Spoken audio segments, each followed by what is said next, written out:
El Señor esté con ustedes.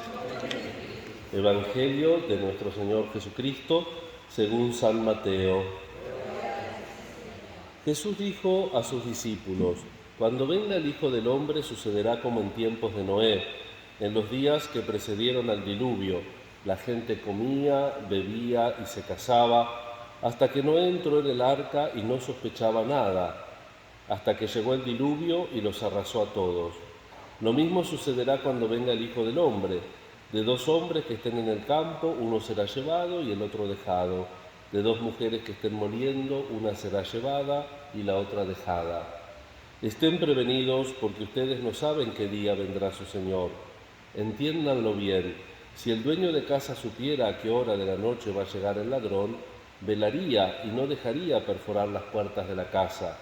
Ustedes también estén preparados, porque el Hijo del Hombre vendrá a la hora menos pensada. Palabra del Señor. Queridos hermanos, ayer entonces comenzábamos este tiempo del Adviento que coincide en el ciclo litúrgico con el Año Nuevo litúrgico. Nosotros ya estamos utilizando en la liturgia el calendario 2023, con la hora nona, es decir, las 3 de la tarde del sábado de la 34ª semana, se termina un año litúrgico y comienza otro. Y es una realidad importante que también nosotros nos esforcemos cuando hacemos, por ejemplo, civilmente el cambio del año, aprovechamos para el festejo, y si somos un poco maduros, también tenemos que aprovechar un poquito para el examen de conciencia, para ver este año cómo nos ha ido en todos los aspectos de nuestra vida, para poner un poco de claridad.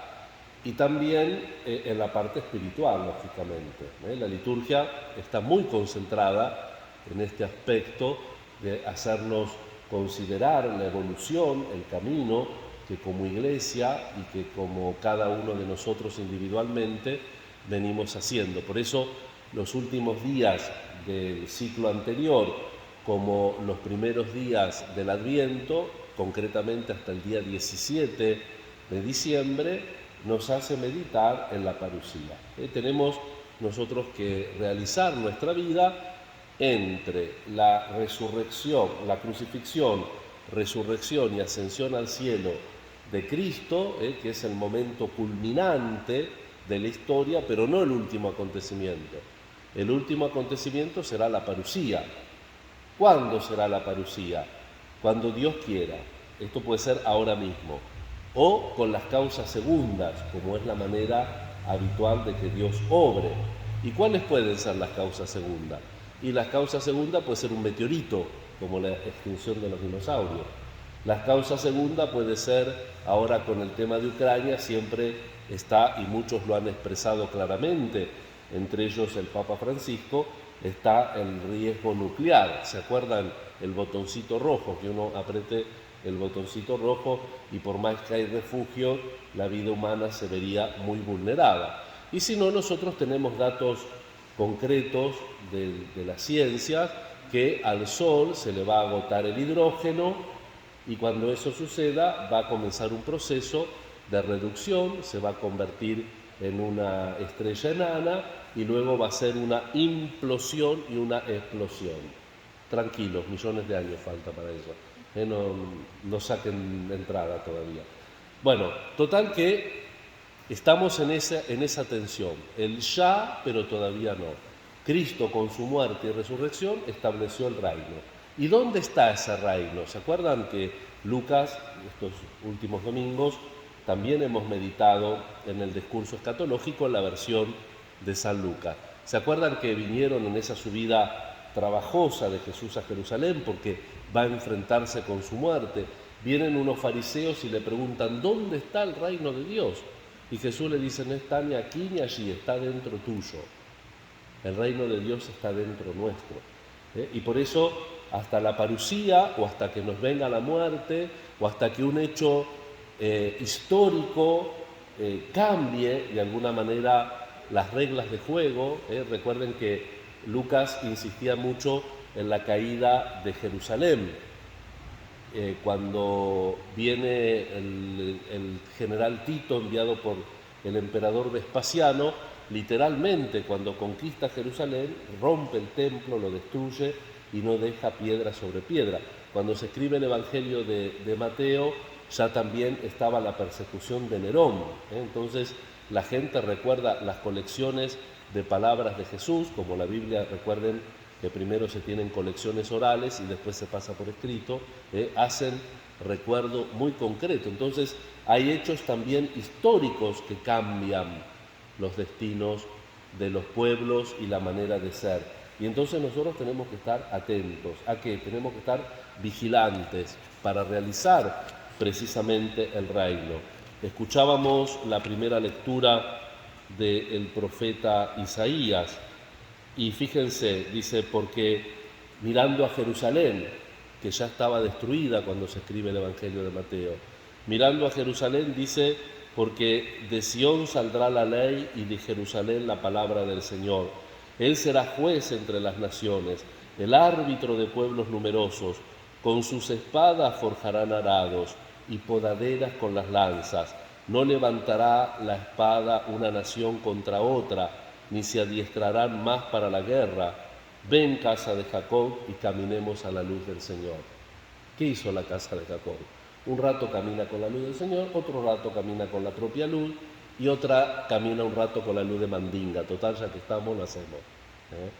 Fíjense, 700 años antes de Cristo, esta profecía sigue pesando sobre nosotros. Tenemos, dice el profeta, que hacer, dice, con sus espadas forjarán arados y podaderas con sus lanzas. No va a haber más guerra. ¿Cuándo no va a haber más guerra? Si todavía Jerusalén, 2000 años después de Cristo, sigue siendo lugar de conflicto y de rispideces y, por no decir odios, entre hermanos. Tenemos una deuda. ¿Por qué? Porque hasta la parusía tenemos que hacer crecer el reino. ¿Y por qué no crece el reino? Porque está dentro nuestro. Y si nosotros no crecemos, no crece el reino. Por eso la insistencia al final de un año litúrgico y al principio del año litúrgico. Estén vigilantes, estén prevenidos, tenemos que estar despiertos. El Papa Benedicto XVI en el año 2010 decía que el que está dormido está con su propio yo y por lo tanto no se puede comunicar con el otro. En cambio, el que está en vela, el que está en vigilia, el que está despierto, puede comunicarse con otro y además puede de alguna manera estar atentos contra las cosas que nos pueden venir en el mundo. Cuando nosotros vamos dejando que en nuestra vida entre un cierto cansancio, entre una cierta rebelión, entre una cierta queja, la queja en sí no está mal porque nos hace progresar y si tenemos una correcta relación con el ambiente hace progresar el ambiente, pero a veces la queja cuando vemos que no tiene apertura produce amargura y tenemos mucha amargura. Vieron que dicen que hay bronca, yo veo que hay bronca hace tiempo, porque uno lo ve, yo no sé conducir, pero si vieron como enseguida ya agarran algo como que van a matar a alguien, como yo iba una vez con un sacerdote amigo y este sacerdote un poco como los que saben conducir, que ven que hace algo mal, entonces grita o saca. Digo, mirá que si vienen con un palo yo disimuladamente me bajo y te dejo solo. Hace mucho tiempo que hay este discurso, pero digo, lo que uno a veces está captando en la sociedad también es una especie de amargura, y la amargura es mala consejera. Por eso nosotros tenemos que estar siempre pendientes de la palabra del Señor, porque la palabra del Señor siempre nos aleja de estos sentimientos negativos y nos abre precisamente a la esperanza de algo que Él lo sabe. Fíjense, Isaías dice, 700 años antes de Cristo, viene Cristo, que es el que trae la paz, es Cristo nuestra paz, príncipe de la paz, dice la profecía de Isaías, que será el Mesías, la casa del pan, Belén, todo, digamos, preparado hasta, ¿qué decirles?, hasta la ternura, que es el pesebre y lo que nos vamos a disponer a celebrar después del 17 de diciembre cuando meditemos en la venida histórica.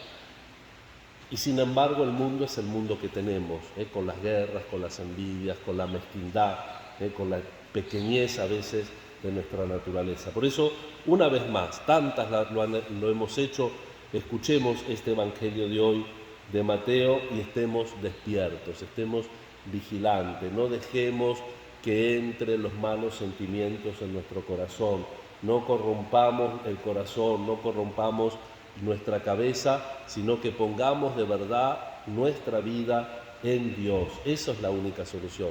Todo lo otro más, cuento más malo, cuento más, un poquitín más bueno, cuento. Lo único que cambia, hermanos, la vida de las personas es cuando nosotros la abrimos de par en par a Dios. Nos encomendamos mutuamente al Señor con María nuestra Madre. Hoy, por supuesto, que es el primer domingo del Adviento, pero también en el calendario litúrgico es la Virgen de la Medalla Milagrosa, que tenemos la imagen procesional de las hermanas que a las 10:15 saldrá de nuestro templo para presidir las fiestas en el Colegio de la Medalla a las 11. Fíjense, la Virgen tiene los rayos. Si los rayos estuvieran iluminados, hay algunos que están bien iluminados y hay otros que se nota que están oscuros. Entonces, la vidente Catalina Labouré le pregunta a la Virgen, ¿qué es esa luz que ve y esas partes oscuras en la luz? Y entonces dice, todo esto son las gracias que me piden y las luces, la parte oscura son las gracias que no me piden. ¿Cuáles serán las gracias que no le pedimos a María? No lo sé, pero tal vez no pedimos a Dios gracias que tal vez comporten alguna responsabilidad o que tengamos que renunciar a algo. Seamos generosos, pidamos cosas grandes, tengamos el corazón anchuroso, no pensemos en un pedido casi supersticioso de una cierta protección contra todo mal genérico, sino que arriesguemos nuestra vida para también nosotros ser constructores de paz, sembradores de esperanza, atentos tal vez a alguna renuncia que tengamos que hacer, no para que cambie África, pero tal vez para que cambie mi familia, para que cambie mi trabajo, para que cambie mi barrio. Pidamos al Señor ser generosos con María nuestra Madre, para que ese reino vaya saliendo en los corazones y vaya transformando al mundo que lo necesita mucho. Que así sea.